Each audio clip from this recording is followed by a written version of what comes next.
Hello everyone, welcome back to my YouTube channel. इससे पहले वाली वीडियो में मैंने आपको न्यूट्रिशन के बारे में पढ़ाया था, जो कि लाइफ प्रोसेस के एग्जाम्पल थे। फर्स्ट मैंने न्यूट्रिशन पढ़ा दिया था, जिसमें क्या था nutrition in plants, and second one क्या था न्यूट्रिशन इन एनिमल्स। ठीक है, तो ये दोनों मैंने आपको पढ़ा दिया। अब बात करते हैं सेकेंड पॉइंट का। सेकेंड पॉइंट क्या है हमारा? रिस्पिरेशन। ठीक है, ये भी लाइफ प्रोसेस का एग्जाम्पल है। तो इसमें क्या करना है, अगर आपको मेरी वीडियो पसंद आती है तो आप प्लीज़ इसको लाइक करना मत भूलना, शेयर करना मत भूलना, और अगर आप मेरे चैनल पे नए हैं तो मेरा चैनल ज़रूर सब्सक्राइब करिएगा और बेल आइकन प्रेस करना बिल्कुल मत भूलिएगा, ताकि मैं कोई भी वीडियो डालूँ तो आप पर नोटिफिकेशन फ़ौरन आ जाए। ठीक है, तो अब हम चलते हैं टॉपिक की तरफ। टॉपिक क्या है हमारा? रिस्पिरेशन।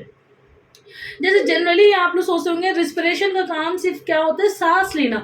नहीं, रिस्पिरेशन का काम सिर्फ और सिर्फ सांस लेना नहीं होता है, इसका काम एनर्जी बनाना भी होता है। ठीक है, तो क्या होता है, जब हम लोग ऑक्सीजन लेते हैं तो ज़्यादा क्वांटिटी में ऑक्सीजन अंदर जाती है, जिससे हम एनर्जाइज होते हैं, एनर्जी बनती है। ठीक है, तो देखते हैं इसमें क्या पॉइंट लिखा हुआ है। The process in which the cell of an organism, ऐसा प्रोसेस जिसमें जो सेल किसी ऑर्गेनिज्म का जो सेल है वो ऑब्टेन करेगा एनर्जी को by combining oxygen and glucose is called as respiration. वो कैसे एनर्जी को ऑब्टेन करेगा? कंबाइन करने से। किसको? ऑक्सीजन को एंड ग्लूकोज को, और उसको हम लोग क्या कहते हैं? रेस्पिरेशन। ठीक है, ये बात क्लियर हो गई।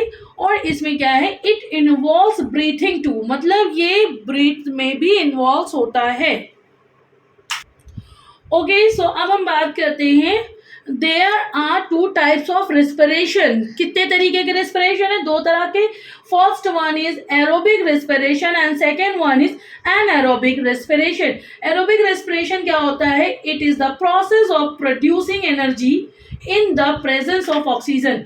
ऐसा प्रोसेस जिसमें एनर्जी प्रोड्यूस करी जाती है जब हमारा ऑक्सीजन जो है वो प्रेजेंट होता है, तो that is called aerobic respiration. और एनारोबिक में क्या हो जाएगा? It is the process of producing energy in the absence और लैक ऑफ ऑक्सीजन।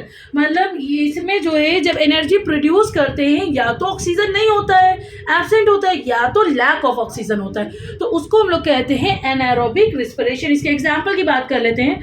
जैसे ये हमने लिया ग्लूकोज। ग्लूकोज का फॉर्मूला क्या होता है? C6H12O6। ठीक है, अगर साइटोप्लाज्म में है तो ये रिएक्शन चल रही है, तो इससे क्या बनता है? Pyruvate plus energy. अब पायरुवेट का मैं यहाँ पे फॉर्मूला लिख देती हूँ।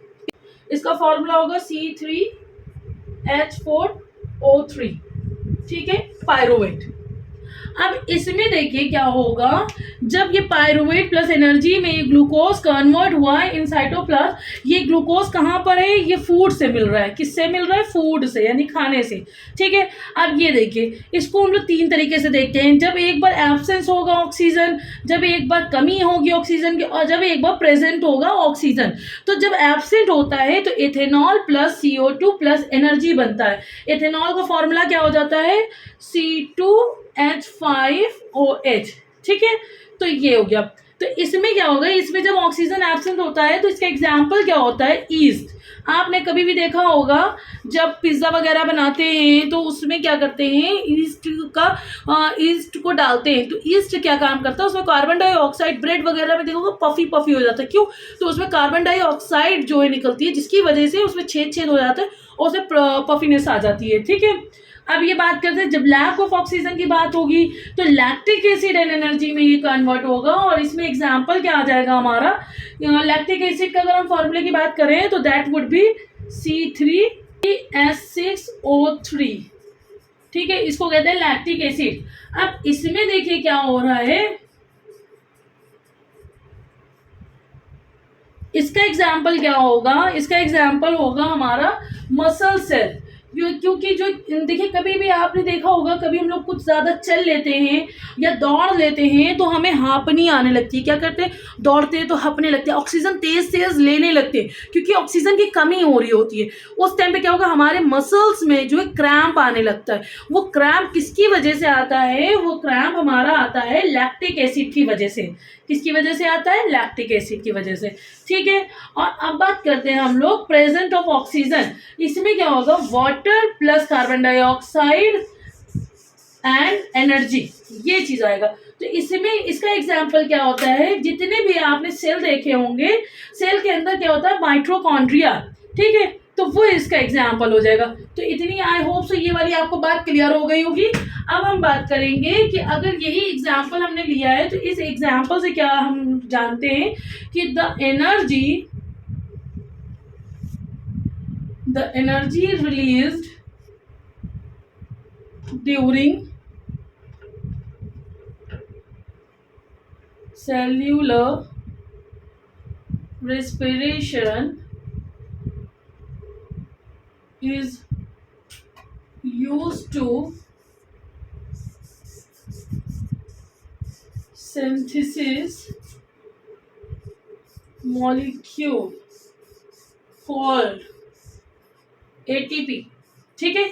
यानी जो एनर्जी हमारी रिलीज हो रही है सेलुलर रेस्पिरेशन में, वो जो है यूज टू सिंथेसिस मॉलिक्यूल, और उसको हम लोग क्या कहते हैं, एटीपी। एटीपी का फुल फॉर्म क्या होता है, एडिनो ट्राईफॉस्फेट, ठीक है। इसका फॉर्मूला अगर एटीपी का हम जानते हैं तो क्या लिखेंगे, ये कभी एग्जाम में नहीं आता, फॉर ऐसे ही आपको बता दे रहे हैं ताकि समझ में हल्का सा आ जाए। इसमें देखिए फॉस्फेट के 3 ग्रुप है, तभी इसको कहते हैं ट्राईफॉस्फेट, ठीक है। तो ये कभी एग्जाम में नहीं आता। इसको हम लोग क्या कहते हैं, इसको हम लोग कहते हैं एनर्जी करेंसी ऑफ लाइफ। अब हम लोग नेक्स्ट टॉपिक में क्या पढ़ेंगे, नेक्स्ट टॉपिक में पढ़ेंगे human respiratory system, human respiratory system, ठीक है। Thank you so much.